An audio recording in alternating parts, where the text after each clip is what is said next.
దుర్గారావు, వయస్సు 30 సంవత్సరాలు, నంద్యాల పట్టణం, కర్నూలు జిల్లా. వారు ఒక ప్రశ్న అడుగుతున్నారు. నాకు కరోనా వచ్చింది, కరోనా పాజిటివ్ వచ్చిన తర్వాత మందులు వాడాను, మందులు వాడిన తర్వాత నెగిటివ్ వచ్చిందని. ఇప్పుడు నేను మందులు కొనసాగించాలా, అవసరం లేదా అని ప్రశ్న అడుగుతున్నారు. ఇప్పుడు తాజా కేంద్ర రాష్ట్ర మార్గదర్శకాల ప్రకారం, ప్రపంచ ఆరోగ్య సంస్థ మార్గదర్శకాల ప్రకారం నెగిటివ్ వచ్చిందా లేదా చూసుకునే పరీక్షని బ్యాన్ చేయడం జరిగింది. ఆ పరీక్ష అవసరం లేదన్నారు. ఎందుకు అవసరం లేదన్నారు?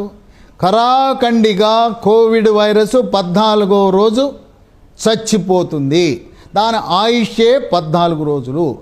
ఇప్పుడు మనం పరీక్ష ముక్కు నుంచి తీసే పరీక్ష RT-PCR కానీ, ర్యాపిడ్ యాంటీజెన్ టెస్ట్ కానీ, అది వైరస్ ముక్కల్ని చూస్తుంది తప్పనిచ్చి అది బతికున్న వైరస్ ముక్కలా, చచ్చిన వైరస్ ముక్కలా అని గుర్తించలేదు. కనుక 14వ రోజు తర్వాత కూడా చచ్చిన వైరస్ ముక్కు నుంచి, గొంతు నుంచి, తుంపర్లలో ఉండే అవకాశం ఉంది. ఆ చచ్చిన వైరస్ ముక్కలు, ఆ ముక్కలను RNA ముక్కలు అంటారు, రైబో న్యూక్లిక్ యాసిడ్ ముక్కలు అంటారు.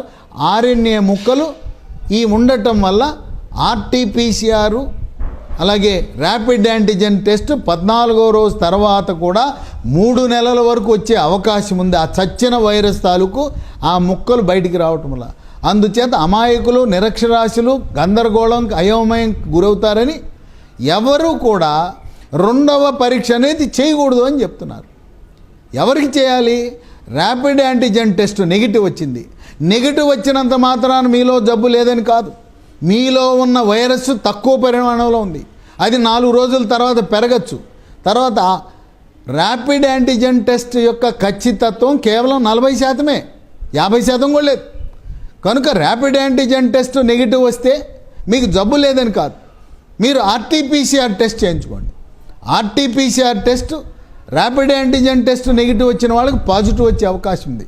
పాజిటివే మనం ఉపయోగపడే సమాచారంగా భావించాలి కానీ నెగిటివ్ వస్తే నాకు జబ్బు లేదని మీరు గంతులేదు. మీరు నెగిటివ్ అని వచ్చి మందులు వాడకుండా మీరు చేశారంటే పాజిటివ్ వచ్చే లక్షణాలు ఉండేవాళ్ళు భూమి మీద ఉన్నారు, నెగిటివ్ వచ్చి మందులు వాడకుండా నాకేం పర్వాలేదు అనుకునేవాళ్ళు హాస్పిటల్లో అడ్మిట్ అయ్యారు, అప్పులు పాలైపోయారు, కుటుంబం రోడ్డు మీద పడిపోయింది, సర్వము కోల్పోయింది కుటుంబం. ఈ వ్యక్తిని కూడా కైలాసానికి వెళ్ళిపోవడం జరిగింది. కనుక నెగిటివ్ అంటే జబ్బు లేదని కాదు, మీలో తగు పరిమాణములో వైరస్ లేని కారణంగా నెగిటివ్ కాదు, అది నాట్ డిటెక్టెడ్. దొంగతనం జరిగింది, దొంగ దొరకలేదు. అలాగే మీలో మేము కనుక్కోలేకపోయామని చెప్తున్నారు కానీ మీకేమి సర్టిఫికెట్ నీకు జబ్బు లేదని చెప్పటం లేదు. పదే పదే చేస్తే అది పాజిటివ్ వస్తుంది. నాకు తెలిసిన ఒక ASI బంజారా హిల్స్ ఆయన ఇలాగే 4 హాస్పిటల్కి వెళ్ళాడు, 4 సార్లు టెస్ట్ చేయించారు, 4 సార్లు కూడా నెగిటివ్. అయినా ఆయనకి చెప్తానే ఉన్నాడు, అయ్యగారు నాకు కోవిడ్ ఉన్నదని అనుమానం ఉందండి, ఎందుకో నాకు అనిపిస్తుందంటే నీకు లేదని చెప్పారు. 4 సార్లు చేసినా నెగిటివ్ వచ్చిందని ఆ రోజుల్లో మార్చి నెలలో ఎవరు చికిత్స చేయలే, అతను అడ్మిట్ కూడా చేసుకోవాలా. ఆ రోజుల్లో రూల్ ఏంటి? పాజిటివ్ ఉన్న వాళ్ళకే అడ్మిషన్, నెగిటివ్ ఉంటే అడ్మిషన్ లేదనేవారు. ఆయాసం ఉన్న అడ్మిట్ చేసుకునేవారు కాదు. ఆయన పాపం అన్ని హాస్పిటల్ తిరిగాడు, ఎక్కడ ఏమీ లేని పరిస్థితిలో అతను చికిత్స అందక, సకాలంలో సరైన చికిత్స లేక అతను మరణించడం జరిగింది. మరణించిన తర్వాత ప్రతి ఒక్క మరణించిన వ్యక్తి నుంచి ముక్కు నుంచి నమూనా తీసి పరీక్ష చేయాలనే విధానం అప్పట్లో అందుబాటులో ఉండేది. ఆ విధానం ప్రకారం ముక్కులో పరీక్ష చేయగానే పాజిటివ్ వచ్చింది. ఏమి లాభం? బతికుండగా 4 సార్లు నెగిటివ్ వచ్చింది, శవం మీద ముక్కులోంచి తీస్తే పాజిటివ్ వచ్చింది. కనుక నెగిటివ్ అనే దాన్ని మీరు లేదు అనే విషయంగా మీరు తీసుకోవద్దు. కనుక మందులు అనేవి ఈరోజు దివ్య ఔషధాలు, సంజీవని లాంటి మందులు, స్టీరాయిడ్ మందులు, రక్తాన్ని పల్చబరిచే ఎకోస్ప్రిన్ ఏవి లాంటి బ్లడ్ థిన్నర్స్, మూడవది లంగ్ని ఊపిరితిత్తులను కండిషన్లో పెట్టి బాగా చేసేలా చేసే మాంటెక్ LC అనే మందులు అందుబాటులోకి వచ్చిన తర్వాత మనకి హాస్పిటల్ అడ్మిషన్లు అవసరం లేదు, ఆక్సిజన్ అవసరం లేదు, ఆస్తులు అమ్ముకోవాల్సిన అవసరం లేదు, ఇళ్ళు వాకిళ్ళు అవసరం లేదు, అమ్మాల్సిన అవసరం లేదు, పెళ్ళాం పుస్తి తాకట్టు పెట్టవలసిన అవసరం లేదు. చక్కగా ఇంట్లోనే పల్స్ ఆక్సిమీటర్ వేలుకు పెట్టుకోండి. అదే మన ఇంట్లో డాక్టర్. ఈ వీడియో చూసే సమయానికి మీ ఇంట్లో పల్స్ ఆక్సిమీటర్ లేకపోతే తక్షణమే మరుక్షణమే వెళ్ళి మెడికల్ షాపుకు వెళ్ళండి, పల్స్ ఆక్సిమీటర్ కొనుక్కోండి. పల్స్ ఆక్సిమీటర్ ఎప్పటికీ ఉపయోగపడే పరికరం. వచ్చి తగ్గిపోయిన వాళ్ళు కూడా ప్రతిరోజు ఉదయం మధ్యాహ్నం రాత్రి ఒకసారి కుడి చేతి మధ్య వేలుకు పెట్టుకుని ఈ పల్స్ ఆక్సిమీటర్తో ఆక్సిజన్ శాతం చూడండి.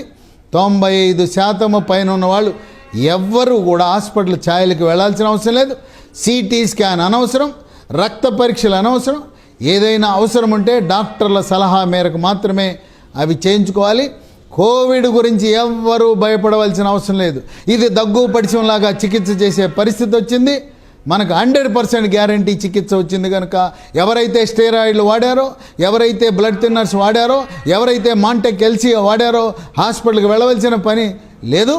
అలాగే వాళ్ళకి ఎటువంటి అనర్థాలు రాలా, విపత్కర పరిణామాలు రాలేదు.